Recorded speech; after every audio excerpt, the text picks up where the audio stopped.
Ce qui se passe au Tchad, pour moi, c'est une tentative de coup d'État. Le président Déby, tant qu'il sera chef d'État, et surtout, un certain nombre d'acteurs ne sont pas contents. Des acteurs, quels genre d'acteurs? Des compagnies pétrolières. La France, il faut donner les noms. Un certain nombre, Gencore, ce qu'on appelle les entreprises de négoce suisses. Aurais-je le temps d'expliquer ça? On va essayer d'aller rapidement. Des corrompus à l'intérieur de l'administration du Tchad. Des corrompus, il faut insister. C'est ce qui se passe.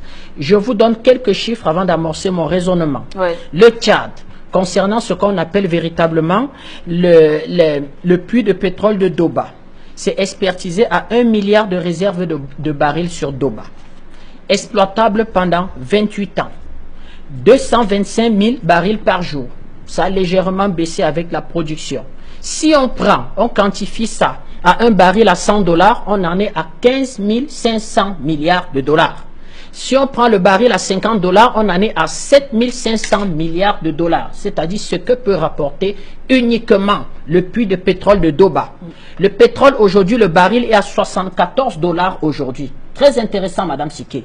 Si on prend un baril à 15,5 $, c'est-à-dire que en dessous de la situation où était le Tchad, en grande difficulté, on en est à 15,5 milliards de dollars. Le Tchad a une dette, on va dire, 1,9 milliard de dollars du consortium qui va construire en fait ce qu'on va appeler le pipeline. Sur quoi? Sur 1070 km², sur un investissement fait par un consortium, Chevron, qui aura 25% dans cette histoire, Exxon 40%, Petronas 35%, sur un investissement de 4,2 milliards de dollars. Vous voyez l'enjeu, Madame Siké? C'est ça. J'ai résumé ce qui se passe là. C'est un malfrat coopté par Paris. Il faut dire la vérité. J'ai entendu dire que tout le monde peut faire une déclaration à Paris. Non, tout le monde ne peut pas faire une déclaration à Paris.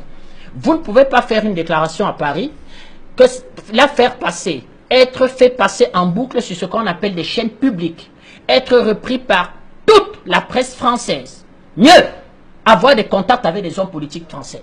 Il faut le dire clairement. C'est Paris. Vous prenez cette histoire, l'histoire de la Guinée équatoriale, le fameux coup d'État en 2016. Vous retirez président Obiangema, vous retirez en fait Guinée équatoriale, vous mettez Idriss Déby, vous mettez Tchad, à quelques spécificités près, c'est la même histoire. Vous prenez l'histoire du Cameroun, vous y retirez Paul Biya, vous retirez Cameroun, à quelques spécificités près, c'est la même histoire. Il faut faire sauter le coffre Afrique centrale. Première des choses qu'il faut dire, c'est que c'est pas aujourd'hui qu'il y a des factions militaro-militaires et des factions militaro-politiques au Tchad. C'en est en 1966, madame, quand ils créent ce qu'ils appellent le Front National de Libération du Tchad, le Frolina. Vous avez des grandes têtes à l'intérieur de cette histoire. Les Hissène Habré, les Goukougoué. Ils vous expliquent une chose. Le Nord, les ressortissants du centre et de l'Est tchadien sont marginalisés. Ah, ces histoires de marginalisation. Et Paris est présent déjà au Tchad. Et ça intéresse Paris. Ah, ils sont marginalisés. Ça veut dire donc qu'à partir de cet antagoniste entre un certain type de population tchadienne et de Sud qui auront le pouvoir, Paris va jouer sur ces antagonistes-là pour mettre pendant des décennies le Tchad à feu et à sang. Ils vont faire un coup d'État. Le général Maloum fera un coup d'État à Tombalbaye en 1975. Ce même général Maloum va partir du pouvoir hors cadre légal sous la pression de Paris. Vous savez pourquoi, Madame Siké? Parce que quand il arrive aux affaires, il fait l'erreur de faire une déclaration, de demander le départ de la base française, le général Maloum. Quand il partira sur la base des accords de Kano, va arriver Boukouni Wedei, Hissène Habré, soutenu par qui? Jean-Christophe Mitterrand. Une ordure, une fripouille. Aujourd'hui à Paris, vivant de l'aide sociale. Fils de François Mitterrand, grand soutien de M. Hissène Habré, criminel devant l'Éternel. Mais nous n'avons jamais accepté son procès parce que vous ne pouvez pas faire le procès de quelqu'un. Et absent, les ambassadeurs de France qui ont été là, les ambassadeurs des États-Unis, les services secrets soudanais et un certain nombre de pays limitrophes. Deuxième caractéristique du Tchad, Madame Siké. Certains pays ont toujours eu intérêt dans la déstabilisation du Tchad. Il faut le dire. Avant que le colonel Kadhafi ne se mette du bon côté de l'histoire, il a été du mauvais côté de l'histoire à un moment donné au Tchad. Il va y masser des troupes dans la bande d'Aouzou et nous brandir un pseudo-papier en expliquant que c'est un contrat qu'il a signé avec M. Tombalbaye.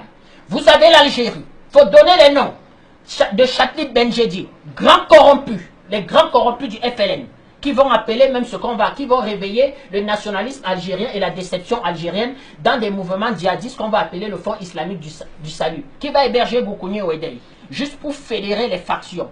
Vous avez un pays qu'on appelle le Soudan, jusqu'à une date récente, et oui, les services secrets soudanais encore travaillaient à la déstabilisation du Tchad jusqu'à ce que les deux patriarches, le patriarche Déby et le président soudanais, décident de faire la paix. Voilà effectivement le deuxième contexte du Tchad. Le troisième, comme je l'ai dit, c'est effectivement ceux qui ont intérêt dans cette histoire. Je vous ai parlé du pétrole tchadien. Mais le président Déby va se retrouver dans des difficultés. C'est-à-dire qu'il aura un pétrole sans véritablement, avoir une forme d'expertise dans la négociation. Et c'est là où nous interrogeons souvent des entourages présidentiels corrompus. Première erreur de mon strict et humble point de vue. Première erreur du président Déby, c'est qu'en 2003, c'est-à-dire quand il commence à exploiter le pétrole tchadien, eh bien, il fait appel à ce qu'on va appeler les sociétés de négo suisses pour reprendre en fait et commercialiser une partie du pétrole tchadien. Une société qu'on appelle LINS. Première erreur, ils ont une société nationale des hydrocarbures qui pouvait directement commercialiser au prix du marché le brut tchadien. Deuxième erreur, va entrer en scène une nébuleuse qu'on va appeler Glencore. Glencore, grâce à la grosse corruption à l'intérieur véritablement de l'administration tchadienne, obtient une exclusivité, Madame Siké, c'est-à-dire de reprendre la totalité de la richesse souveraine du Tchad. Le Tchad, pendant ce temps, fait partie des pays les plus pauvres. Le Tchad n'a rien. Je vous ai expliqué le contexte de guerre dans lequel se construit. Il n'y a rien du tout. Même la présidence de la République n'est pas construite aux normes, véritablement, d'une présidence de la République pour sécuriser le chef d'État. Glencore prend les 100%. Et qu'est-ce que va faire Glencore? Glencore, effectivement, le vend sur le marché international et gagne de l'argent, elle, cette nébuleuse-là, au détriment de l'État tchadien. Mieux, le président Déby aura une idée géniale d'expliquer que dans mes 1 milliard potentiel de réserve, il faut que j'intervienne dans cette affaire. Il va vouloir acheter les parts de Chevron qui décide de partir, effectivement, pour aller faire un délit d'initié. Mais le président Déby n'a pas d'argent. Quand je parle du président Déby, je ne particularise pas mon déroulement. Je veux parler du Tchad. Tout à fait. Parce que c'est lui qui incarne les institutions. C'est lui le chef de l'État. Eh bien, il lui faut de l'argent. Il se retourne non vers qui? Glencore, Madame Siké. Plus jamais vu. C'est-à-dire que j'ai 100% de la vente de votre pétrole et je deviens votre banquier. Avec un pool de banques à la tête desquelles on retrouve des banques françaises. Encore la France. 1,3 milliard en quelque sorte de dette. Sauf que Chevron se retire de l'affaire, Madame Siké, 2 semaines après. Le baril chute pratiquement de plus de 70 points. Or, la garantie de l'État tchadien sur cette empreinte était les ressources pétrolières. Qu'est-ce qu'on fait? On a 1,3 milliard de dollars. On fait passer la dette du Tchad de 30% de son PIB à 45% de son PIB. Gang de malfaiteurs, c'est eux qui sont derrière le troufion qu'on appelle Kingambe, qui s'exprime depuis Paris. Le quoi vous avez dit? Le secrétaire général du SCCN-SCR. Et il s'exprime depuis Paris. La France, encore la France qui revient dans cette histoire. Donc, quand on se trouve dans cette situation, ben, il faut bien rembourser. Il faut bien rembourser effectivement cette dette. La négociation va être extrêmement dure. Vous savez ce qu'ils vont faire, Madame Siké? Ils porteront les intérêts à 7%. C'est de l'usure. C'est de l'usure à 7%. Il a fallu toute la force du président Déby. Sauf que la France et les bailleurs de fonds, qu'est-ce qu'ils font? Ils demandent au président Déby d'aller au FMI. Et intervient un autre acteur qu'on appelle le Fonds monétaire international. Complice de ce gang de malfrats. Qu'est-ce que le FMI dit au président Déby? Il négocie ce qu'on appelle une facilité de décaissement de 350 millions de dollars. Le Fonds monétaire international dit à M. Déby, nous vous avançons 50 millions de dollars, c'est-à-dire lui mettre un peu de sucre dans la bouche. Les autres 300 millions de dollars sont conditionnés à un arrangement de votre dette avec Glencore. Le Fonds monétaire international a intérêt dans Glencore. Et les corps sociaux sont dans la rue. Nous, on a même eu peur ici que voilà le coup d'État, ce que certains appellent le coup d'État scientifique. Voilà contre le président Déby. Vous voyez donc qu'on va attaquer le président Déby de toutes parts. Faire un coup d'État scientifique, véritablement aujourd'hui, il n'a pas marché. Faire un coup d'État militaire, c'est un coup d'État. Et quand vous écoutez les déclarations de ce troufion, il ne pose pas une revendication politique pertinente.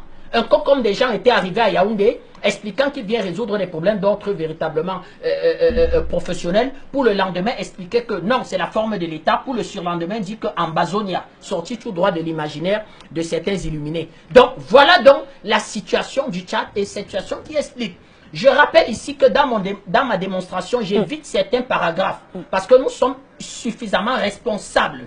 Nous ne mettons pas véritablement un certain nombre d'informations de nos États. Sauf qu'il faut faire attention, Madame Siké. Oui. Il s'y trouve aujourd'hui les nébuleuses qu'on appelle véritablement les sociétés de négoce suisses.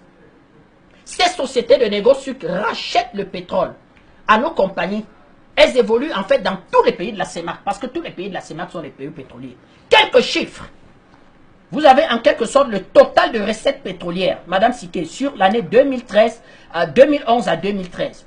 À peu près, je donnerai les sources, 475 milliards de dollars, c'est-à-dire les exportations de pétrole, total dans qui sont rentrées dans les caisses des 10 principaux pays producteurs de pétrole de la zone subsaharienne. Vous avez les parts vendues par les compagnies pétrolières nationales, 254 milliards de dollars.